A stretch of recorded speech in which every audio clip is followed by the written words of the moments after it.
বিসমিল্লাহির রহমানির রহিম। শুরু করছি দুপুরের খাবার দাবার। প্রথমে নিয়ে নিয়েছি মসুর ডালের ভর্তা, আর এই ভর্তাটা কাঁচা পেঁয়াজ আর শুকনো মরিচ আর সরিষার তেল দিয়ে করা হয়েছিল। বেশ অনেকদিন পরে মসুর ডালের ভর্তা খাচ্ছি, যেটা অনেক মজার লাগতেছিল, আর ভর্তা সবসময় আমার বেশি পছন্দ।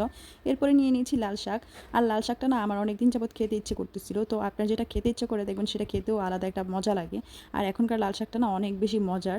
তো এটা হচ্ছে বেশি করে রসুন দিয়ে রান্না করা হয়েছিল, আমার কাছে ভীষণ ভালো লেগেছে। আমি তো অনেক পরিমাপের লাল শাক নিয়ে তারপরে খাবারটা। এরপর প্লেটে নিয়ে নিয়েছি আলু করলা দিয়ে ভাজি। এই ভাজিটা না আমাদের বাসায় প্রায়ই করা হয়, আর এই ভাজিটাও খেতে ভীষণ ভালো লাগে। গরমকালে তো তিতো খাবার এমনিতেও বেশি মজার। তো এই ভাজিটা দিয়ে আরও কিছুটা ভাত খেয়ে নিয়েছি। এরপরে নিয়ে নিয়েছি চিংড়ি মাছের ভুনা। ছোটো চিংড়ি মাছের ভুনাটাও আমার ভালো লাগে খেতে। ইদানিং আমাদের বাসায় ছোটো চিংড়ির ভুনাটা অনেক বেশি খাওয়া হচ্ছে, কারণ এটা সবাই খেতে ভীষণ ভালোবাসে।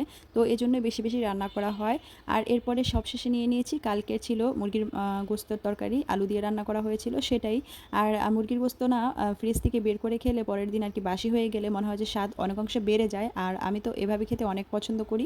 কিন্তু আমি আজকে ছোট্ট একটা গোস্তের টুকরা নিয়েছি, বেশি বড় নিইনি, কারণ পেট একদম ভরে গিয়েছে।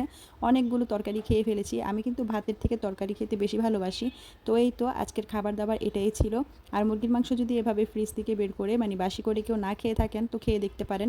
আর এটা তো অনেক মজার হয়েছিল, আলু দিয়ে একদম ঝোল ঝোল করে বেশি করে মশলা দিয়ে রান্না করা হয়েছিল। এটা ছিল কক মুরগি। তো এটাই আমার আজকের দুপুরের খাবার দাবার। আল্লাহ হাফেজ।